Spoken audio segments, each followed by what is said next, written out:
सटा के पिचकारी सटा के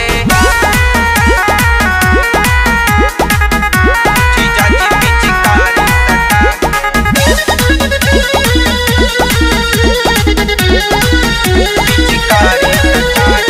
डाले ले रंगवा भीगे लहंगवा मोले ले रंगवा गुलाल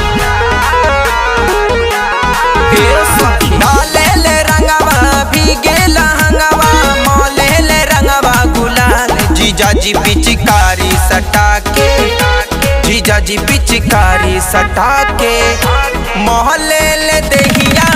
लाल लाल जीजा जी पिचकारी सटा के करे ले लहंगवा लाल लाल पिचकारी सटा के म्यूजिक बार पिचकारी सटा के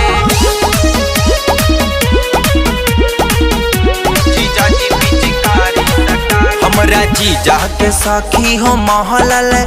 नइखे जाता वे हमरा से चलल अब तू ही बतावा हम का करी अरे जबरी हो थके कवरिया देले जीजा सटा ही पिचकरिया माने न बतिया करेले ससतिया क देले पूरा हाल जीजा जी पिचकारी सटा के जीजा जी पिचकारी सटा के कोहरे ले लहंगवा लाल लाल जीजा जी पिचकारी सटा के कह दे ले लहंगा लाल लाल पिचकारी सटा के पिचकारी सटा के जीजा जी पिचकारी हमर माथा ता सगरोवा लंगिया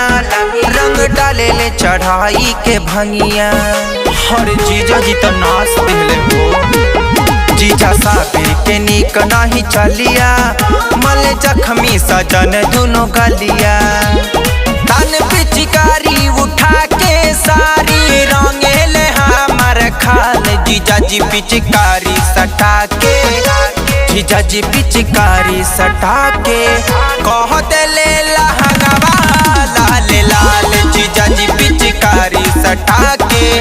कह ले लहंगवा लाल लाल जा भगवान उनकर भला करे।